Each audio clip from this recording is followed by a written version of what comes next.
C'est la Bible noir sur blanc. Bienvenue, bonne étude, que Dieu vous bénisse abondamment et c'est parti. Chers frères et sœurs, chers amis, que la paix et la grâce de Dieu soient avec vous tous. En ce matin, chers amis, nous avons encore le privilège de pouvoir être ensemble pour méditer ensemble sur la parole de Dieu.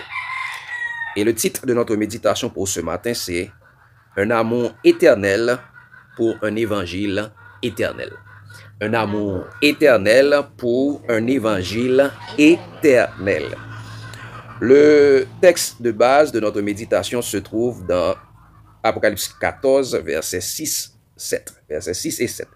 Il dit « Je vis un autre ange qui volait par le milieu du ciel, ayant un évangile éternel pour l'annoncer aux habitants de la terre, à toute nation, à toute tribu, à toute langue et à tout peuple.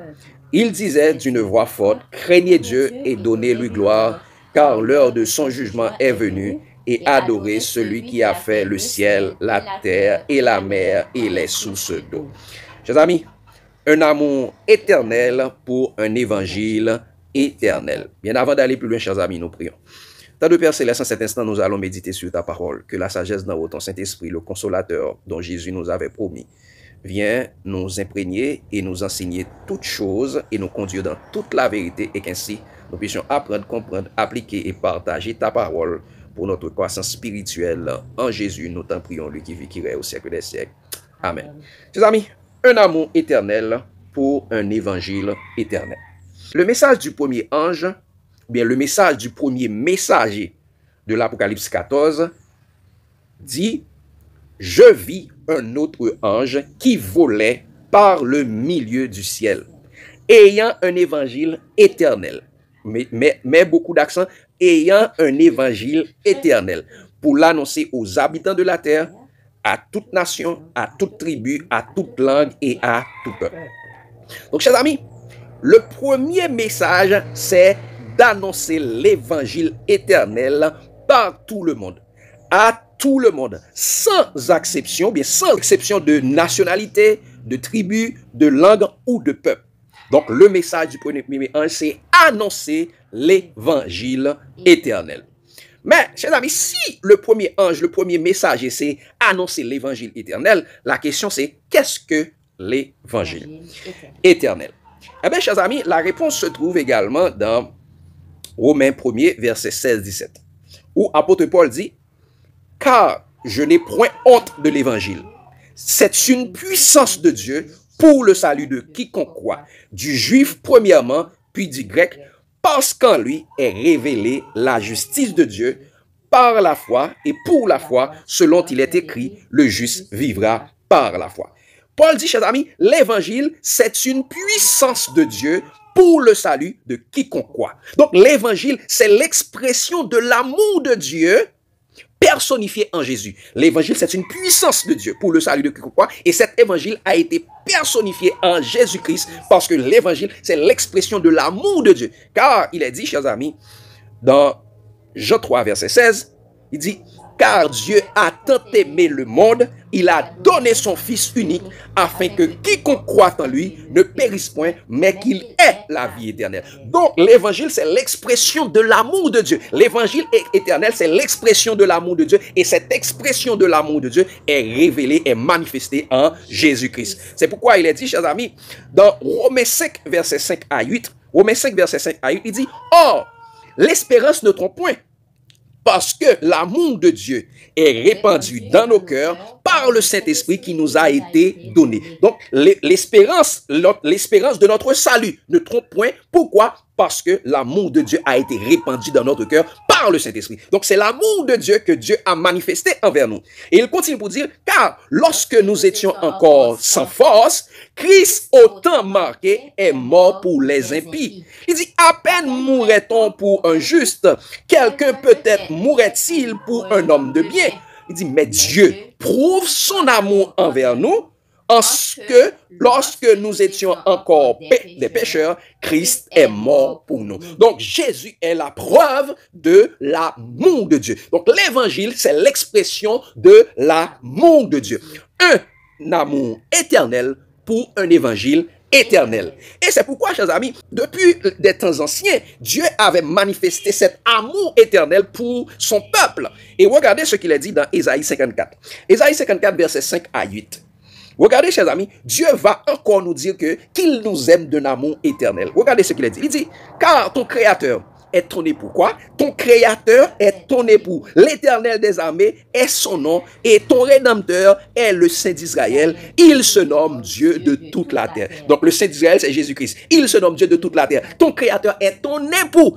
Marie, aimez vos femmes comme Christ a aimé l'Église. Ton Créateur, ton Rédempteur. Et c'est époux là. C'est celui qui t'aime d'un amour éternel. Et le Paul continue pour dire, il dit, car l'Éternel te rappelle comme une femme délaissée et au cœur attristé, comme une épouse de la jeunesse qui a été répudiée, dit ton Dieu. Quelques instants, je t'avais abandonné, mais avec une grande affection, je t'accueillerai. Il dit, dans un instant de colère, je t'avais un moment dérobé ma face. Mais avec un amour éternel, j'aurai compassion de toi, dit notre Rédempteur, l'Éternel. Le Rédempteur d'Israël, c'est Jésus-Christ. Il dit, dans un instant, mais avec un amour éternel, j'aurai compassion de toi, dit l'Éternel. Donc, chers amis, Dieu nous aime d'un amour éternel. Un amour éternel pour un évangile éternel. Et il continue, chers amis, dans Jérémie 31, verset 2-3. Jérémie 31, verset 2-3, pour voir que l'amour de Dieu, l'amour que Dieu a pour nous, c'est un amour éternel. Il n'y a pas d'évangile éternel sans un amour éternel. Parce que l'évangile, c'est l'expression de l'amour de Dieu. Donc, quand on parle de l'évangile éternel, c'est parce qu'il y a un amour éternel qui fait que qui est la raison d'être de l'évangile éternel. Il dit, ainsi parle l'Éternel, il a trouvé grâce dans le désert, le peuple de ceux qui ont échappé au glaive. Israël marche vers son lieu de repos, le repos éternel qui nous attend dans le ciel. De loin, l'Éternel se montre à moi. Je t'aime d'un amour éternel. C'est pourquoi je te conserve ma bonté. Je t'aime d'un amour éternel. Car Dieu a tant aimé, chers amis. Donc, frère Maxime, un amour éternel pour un évangile éternel. Donc, chers amis, l'évangile éternel est l'expression de l'amour éternel de Dieu qui a été crucifié à la croix pour les pécheurs dont je suis le premier. Donc, chers amis, celui qui est mort sur la croix, c'est l'amour éternel. C'est l'amour éternel qui a été crucifié pour nous. Comme il a dit, chers amis, dans 1 Jean 3, verset 16, 1 Jean 3, verset 16, il dit, nous avons connu l'amour en ce qu'il a donné sa vie pour nous. Nous aussi, nous devons donner notre vie pour les frères. Nous avons connu l'amour en ce qu'il a donné sa vie pour nous. Donc, c'est l'amour qui a donné sa vie pour nous. Donc, c'est un amour éternel qui a sauvé l'humanité par un évangile éternel. Donc, la prédication de l'évangile éternel de Dieu exige à chaque disciple d'avoir l'amour éternel de Dieu en eux. L'évangile éternel exige un amour éternel, chers amis. Regardez ce qu'il a dit dans Acte 1er. Nous allons comparer Acte 1er et Romains 5. Acte 1er, verset 8. Regardez ce qu'il a dit. Il dit, mais vous recevez une puissance. Le Saint-Esprit survenant sur vous, et vous serez mes témoins à Jérusalem, dans la Judée, dans la Samarie et jusqu'aux extrémités de la terre. Vous recevez quoi? Une puissance et vous serez mes témoins. Vous recevez une puissance et vous serez mes prédicateurs. Vous recevez une puissance et vous pouvez prêcher l'évangile. Mais en recevant la puissance, regardez ce que la puissance met en nous pour que nous puissions être les témoins de Dieu. Romains 5, verset 5, il dit ça. Or, comme nous venons de le lire, il dit, or, l'espérance ne trompe point, parce que l'amour de Dieu a été répandu dans nos cœurs par le Saint-Esprit qui nous a été donné. Donc, quand la puissance du Saint-Esprit vient en nous, il va mettre son amour en nous. Et pour que nous soyons les témoins de Dieu, parce que pour prêcher l'évangile éternel, nous avons besoin d'un amour éternel. Donc, un amour éternel pour un évangile éternel. Donc, chers amis, ceux qui se disent prédicateurs de l'évangile éternel, sans avoir l'amour éternel, prêche l'évangile anathème des trois esprits ou bien des trois anges impurs. Ceux qui se disent prédicateurs de l'évangile éternel, sans avoir l'amour éternel de Dieu, prêchent l'évangile anathème, l'évangile maudit des trois anges impurs. Regardez ce qu'il a dit, chers amis, dans Galates. Galates 1er, verset 6 à 9. Donc ça, Je m'étonne que vous vous détourniez si promptement de celui qui vous a appelé par la grâce de Christ pour passer à un autre évangile. Un autre évangile. C'est pas l'évangile éternel, c'est l'évangile anathème. À un autre évangile. Il dit non, non pas qu'il y ait un autre évangile, mais il y a des gens qui vous troublent et qui veulent renverser l'évangile de Christ. Il y a des gens qui veulent renverser l'évangile de Christ pour nous faire retourner dans l'ancienne alliance. Pour nous faire retourner dans l'alliance de Moïse, dans l'alliance qui a été signée sur les tables de pierre. Mais, chers amis, ces gens veulent renverser l'évangile de Christ. Parce que la nouvelle alliance est signée dans le sang de Jésus. Dans le sang versé à la croix, mais pas sur les tables de pierre. Il y a des gens qui veulent nous faire passer à un autre évangile. Et il continue pour dire, chers amis, il dit, mais quand nous-mêmes, quand un ange du ciel annoncerait un autre évangile que celui que nous avons prêché, qu'il soit anathème. Nous l'avons dit précédemment, et je le répète à cette heure, si quelqu'un vous annonce un autre évangile que celui que vous avez reçu, qu'il soit anathème. Donc, même si un ange du ciel t'a venu pour le prêcher nous, l'autre évangile, que moun sa anathème parce que c'est l'évangile de la perdition que l'a prêché nous. Quand une personne vous prêche la loi, il vous prêche un évangile anathème. Un autre évangile, l'évangile de la condamnation, pas l'évangile d'amour. L'évangile de la perdition, pas l'évangile d'amour. L'évangile de la mort qui a été gravé sur la pierre, pas l'évangile de vie qui est gravé en Jésus-Christ. Parce que la loi est venue par Moïse, la mort. Mais la grâce et la vérité, c'est-à-dire la vie est venue par Jésus. Jésus dit, je suis le chemin, la vérité et la vie. Il n'y a pas de vie sans la vérité. Mais la loi conduit à la mort. Et la grâce et la vérité conduisent à la vie. C'est pourquoi, chers amis, les personnes qui vous prêchent le message des trois anges, pas l'évangile éternel, pas avec un amour éternel, vous prêchent l'évangile des trois anges impurs. L'évangile des trois anges impurs. L'évangile anathème. Regardez ce qu'il a dit, chers amis, dans Apocalypse 16, verset 14-15. Il dit, et je vis sortir de la bouche du dragon, et de la bouche de la bête, et de la bouche du faux prophète, trois esprits impurs semblables à des grenouilles. Trois esprits impurs semblables à des grenouilles. Et ces trois esprits impurs, nous allons voir, ce sont des trois anges impurs, parce que Satan contrefait tout ce que Dieu fait. Et regardez ce qu'il a dit, il dit, car ce sont des esprits de démons qui font des prodiges, qui vont vers les rois de la terre, afin de les rassembler pour le combat du grand jour du Dieu Tout-Puissant. Donc, les trois esprits impurs, que font-ils? Ils vont vers les rois de la terre. Ils sont en train d'évangéliser la terre de l'évangile anathème. Ils sont en train de faire de l'évangélisation, des campagnes évangéliques pour rassembler les hommes contre Dieu. Donc, chers amis, les trois esprits impurs sont des anges démoniaques qui conduisent les prophètes non bibliques des religions de ce monde. Les trois esprits impurs, chers amis, sont des anges démoniaques qui conduisent les prophètes non bibliques des religions de ce monde. Regardez ce qu'il a dit, chers amis, dans Hébreux 1er, verset 13-14. Il dit ça, et auquel, pour regarder, quand on parle des esprits impurs, on parle des anges impurs, des anges démoniaques. Il a dit, chers amis, et auquel des anges a-t-il jamais dit, assieds-toi à ma droite, jusqu'à ce que je fasse de tes ennemis ton marchepied. Ne sont-ils pas des esprits au service de Dieu, envoyés pour exercer un ministère en faveur de ceux qui doivent hériter du salut? Donc, les anges sont des quoi? Sont des esprits. Les anges, il dit, ne sont-ils pas des esprits? Donc, les anges sont des esprits. Quand il dit, chers amis, et ce sont des trois esprits impurs, ça dit, ce sont des trois anges impurs. Ce sont les trois anges impurs. C'est pourquoi Jean avait donné cet avertissement, chers amis, dans 1 Jean 4, verset 1 à 3.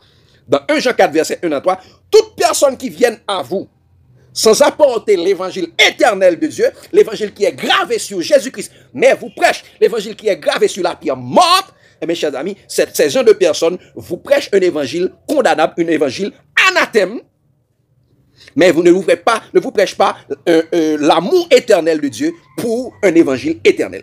Il dit, chers amis, bien-aimés, n'ajoutez pas foi à tout esprit, mais éprouvez les esprits pour savoir s'ils sont de Dieu. Car plusieurs faux prophètes sont venus dans le monde. Donc, chers amis, n'ajoutez pas foi à tout esprit. Ne croyez pas à tout esprit. Et surtout les esprits démoniaques. Et j'ai vu sur la toile, chers amis, on a dit un mambo qui est en train de prêcher pour dire, ah, pourquoi je suis venu adventiste, ainsi de suite. Il fait des témoignages. Voici ce que le serpent à 7 têtes m'a dit, ainsi de suite. Chers amis, Jésus nous a dit, chers amis, dans Jean 8, verset 44, vous avez pour père le diable. Il est meurtrier dès le commencement. Il est menteur et il ne se tient pas dans la vérité. Il est menteur et père du mensonge. Il ne se tient pas dans la vérité. Lorsqu'il profère un mensonge, il parle de son propre front. Satan pas de vérité dans lui-même. Souhait un esprit abdion mon bagay, il pas de vérité là-dedans. C'est fait, c'est fake, c'est faux. C'est faux. Pas quoi aucun esprit qui vient parler, qui dit, ah, allez dans telle religion, allez dans telle religion. Non, il n'y a pas de salut dans les religions. Il y a de salut en aucun autre. Il y a de salut en Jésus seul, car il n'y a aucun autre nom qui a été donné parmi et sous le ciel, par lequel nous devons être sauvés. Ce nom, c'est Jésus. Il dit, allez dans Adventiste, allez dans Pentecôtiste, allez non. C'est du mensonge. Parce que Satan pas bien vérité dans lui-même. Il n'y a pas de vérité en Satan. Il est le père du mensonge. Il est menteur et père du mensonge, chers amis. Ok? Il dit, reconnaissez à ceci l'Esprit de Dieu. Tout esprit qui confesse Jésus-Christ, quoi? Tout esprit qui confesse Jésus-Christ venu en chair est de Dieu. Donc l'esprit qui vous parle de Jésus-Christ, c'est l'esprit qui vient de Dieu. Mais Satan ne confesse pas Jésus-Christ. Il peut confesser les dénominations de la terre, mais il ne confesse pas Jésus-Christ. Donc tout esprit qui ne confesse pas Jésus-Christ n'est pas de Dieu. Il dit, et tout esprit qui ne confesse pas Jésus-Christ n'est pas de Dieu, c'est celui de l'Antéchrist, dont vous avez appris la venue et qui maintenant est déjà dans le monde. Donc, depuis le temps de Jean, l'esprit de l'Antéchrist était déjà dans le monde. Il ne confesse pas Jésus-Christ. Il vous dit, allez dans telle dénomination, allez dans telle religion, allez dans tel groupe. Ah, vous avez une marque. C'est pas vrai, chers amis. C'est du fake. C'est du fake, chers amis. Un amour, donc c'est un évangile anathème. Donc, parce que l'évangile éternel exige un amour éternel. Un amour éternel pour un évangile éternel. Donc, chers amis, l'évangile éternel exige un amour éternel. Regardez ce qu'il a dit, chers amis, dans 1 Jean 3, versets 15 à 18, pour montrer que il n'y a pas de vrai évangile, il n'y a pas de l'évangile éternel sans un amour éternel en parole et en action. Regardez ce qu'il a dit. 1 Jean 3, verset 15 à 18. Il dit, quiconque hait son frère est un meurtrier. Quiconque hait son frère est un meurtrier. Et vous savez qu'aucun meurtrier n'a la vie éternelle demeurant en lui. Donc, qu'est-ce qui donne la vie éternelle? C'est l'évangile éternel. Donc, si une personne est son frère, il n'y a pas la vie éternelle. Il s'est dit, il n'y a pas de l'évangile en lui. Il continue de vous dire, nous avons connu l'amour en ce qu'il a donné sa vie pour nous. Nous aussi, nous devons donner notre vie pour les frères. Si quelqu'un possède les biens de ce monde et que, voyant son frère dans le besoin, il lui ferme ses entrailles, comment l'amour de Dieu demeure-t-il en lui? Cher ami, il y a un ensemble de institutions qui ont cassé pour y être moun yo, pour yo prendre sa malheur yo gagné, voyez le bail moun qui riche yo, voyez le bail moun qui riche qui dans structure pyramidale là jusqu'à arriver dans tête là. Alors que yo t'a doué et sac vini yo t'a doué servi, t'a déposé là pour partager entre les membres pour pas gagner un indigent en dans l'église là. Et c'est moun sa yo, ou est-ce que vous pensez l'amour de Dieu demeure dans moun sa yo? Non. Donc les moun sa yo prêchent l'évangile, ce n'est pas l'évangile éternel, c'est un évangile anathème parce que moun sa yo pas motivé par l'amour éternel. Est-ce que moun sa l'amour de Dieu demeure en lui? Non. Est-ce que moun sa l'amour de Dieu demeure en lui? Non. Pour fermer entre eux et les ont besoin faire construction, ils ont fait gros motivation. Les pour aider, ils ont fait gros motivation pour réseau national, pour construction le temple, pour toute bagaille ça. Mais quand il s'agit de voler au secours des gens, il y a un petit comité. Ah, est-ce qu'ils ont un petit bagaille là, pour ne un tel. Avec toutes les restrictions, oui. Avec toutes les restrictions, comme ils ont marché dans la market, ils ont fait l'argent, comme ils ont grossi la banque, et même comme ils ont allé dans la guerre, et puis pendant ce temps, il y a des gens qui ont besoin. Donc, chers amis, on monde qui a prêché l'évangile, on monde qui a prêché l'évangile là, c'est pas l'évangile de Dieu, c'est l'évangile anathème. Et c'est pour ça, il dit dans verset 18 là, tout ça, petits enfants, n'aimons pas en parole et avec la langue, mais en action et avec vérité. N'aimons pas en parole seulement. N'aimons pas en parole et avec la langue, mais en action et avec vérité. Donc, chers amis, il faut ouais, l'évangile a marché avec action. L'évangile éternel toujours accompagné d'un amour éternel. Et il a dit dans 1 Jean 4, verset 7 à 9. 1 Jean 4, verset 7 à 9. Regardez ce qu'il a dit. Il dit, bien-aimés, aimons-nous les uns les autres, car l'amour est de Dieu. Et quiconque aime est né de Dieu et connaît Dieu. Celui qui n'aime pas n'a pas connu Dieu, car Dieu est amour. Quoi? Dieu est amour. Il dit, l'amour de Dieu a été manifesté envers nous en ce que Dieu a envoyé son Fils unique dans le monde afin que nous vivions par lui. N'aimons pas en parole. L'amour est de Dieu. L'amour est Dieu. Donc, soit on peut le présenter, c'est l'amour qu'on peut le présenter. Jésus, la manifestation de l'amour de Dieu. Un amour éternel pour un évangile éternel. Et il continue, chers amis, dans 1 Jean 4. Dans 1 Jean 4, verset 20 et 21. Il dit ça, si quelqu'un, regardez ce passage qui est extrêmement important. Il dit, si quelqu'un dit, j'aime Dieu, et qu'il haït son frère, c'est un menteur. Car celui qui n'aime pas son frère, qu'il voit, comment peut-il aimer Dieu qu'il ne voit pas? Quoi? Si quelqu'un dit, j'aime Dieu, je garde les commandements de Dieu, ainsi de suite. Alors qu'il hait son frère, cette personne est un menteur. Et regardez ce qu'il a dit au verset 21. Et nous savons de lui ce commandement, que celui qui aime Dieu aime aussi son frère. Donc, quand il dit, chers amis, c'est ici la persévérance des saints qui garde les commandements de Dieu et la foi de Jésus, ça veut dire, c'est ici la persévérance des saints qui garde l'amour fraternel. Donc, nous avons de lui ce commandement. Celui qui dit j'aime Dieu aime aussi son frère. Parce que l'amour du prochain et l'amour de Dieu sont égaux devant Jésus. Parce que l'amour accomplit toute la loi. Donc, chers amis, un amour éternel pour un évangile éternel. Lorsque l'évangile éternel est motivé par l'amour éternel de Jésus-Christ, cela conduit à la vie éternelle. Car l'amour est le sceau de Dieu, l'amour est éternel et l'amour est Dieu lui-même. Je dis encore, chers amis, lorsque l'évangile éternel est motivé par l'amour éternel de Jésus-Christ, cela conduit à la vie éternelle, car l'amour est le sceau de Dieu, l'amour est éternel et l'amour est éternel. Regardez ce qu'il a dit, chers amis, dans Cantique des Cantiques, et 8, verset 6-7. L'amour est le sceau de Dieu. Et l'amour, c'est la puissance. L'amour est fort comme la mort, là, pour nous arracher de la mort éternelle. Regardez ce qu'il a dit, ça. Mets-moi comme un sceau sur ton cœur, comme un sceau sur ton bras, car l'amour est fort comme la mort. La jalousie est inflexible comme le séjour des morts. Ces ardeurs sont des ardeurs de feu, une flamme de l'éternel. Il dit, mets-moi comme un sceau. L'amour qui est en train de parler, mets-moi comme un sceau sur ton cœur, comme un sceau sur ton bras. Donc l'amour est le sceau de Dieu. Mets-moi comme un sceau. L'amour est fort comme la mort. L'amour peut descendre. L'amour qui a été crucifié à la croix descend jusqu'à la mort pour nous arracher de la mort éternelle. Il dit ça. Les grandes eaux, la bête qui monte de la mer, les grandes eaux ne peuvent éteindre l'amour. Et les fleuves ne le submergeraient pas. Quand un homme offrirait tous les biens de sa maison contre l'amour, il ne s'attirait que des mépris. N'est-ce pas ça que Jésus a attiré sur lui? Parce que Jésus était venu avec l'amour de Dieu. On l'a méprisé, on l'a tué, on l'a humilié. Et mes chers amis, attendons-nous, chers amis, il a dit, tous ceux qui veulent vivre pieusement en Jésus, il a dit, tous ceux qui veulent vivre pieusement dans l'amour, eh bien, seront persécutés, seront méprisés. Et il dit, parce que, donc là, c'est l'amour est le sceau de Dieu. C'est le sceau de Dieu qui peut nous arracher de la mort éternelle. Et quand l'amour nous arrache de la mort éternelle, c'est pour nous donner la vie éternelle. Parce que l'amour ne périt jamais. L'amour est éternel. Regardez ce qu'il dit dans 1 Corinthiens 13, verset 8. 1 Corinthiens 13, verset 8 et 13. Il dit, l'amour ne périt jamais. Les prophéties seront abolies. Les langues cesseront. La connaissance sera abolie. Il dit, maintenant, 3 choses demeurent. La foi, l'espérance, l'amour. Mais la plus grande de ces choses, c'est l'amour. Donc la plus grande, l'amour ne périt jamais, l'amour est éternel. Lorsque nous avons l'amour en nous, et mes chers amis, nous aurons la vie éternelle. Et regardez, lorsque nous demeurons dans cet amour, nous demeurons en Dieu et Dieu demeure en nous. 1 Jean 4, verset 16 à 18.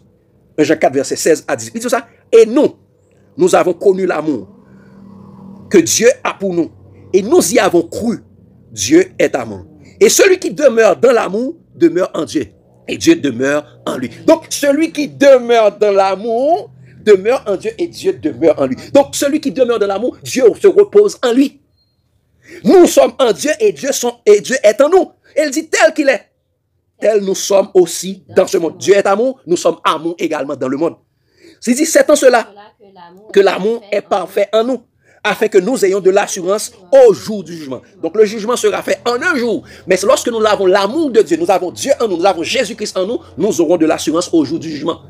Et c'est ça, la crainte n'est pas de l'amour. L'amour parfait bannit la crainte, car la crainte suppose un châtiment.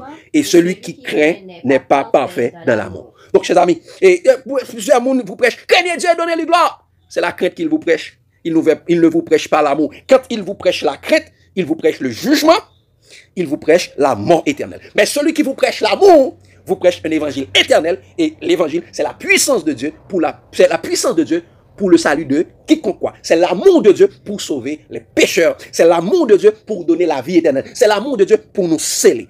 Donc, chers amis, un amour éternel pour un évangile éternel.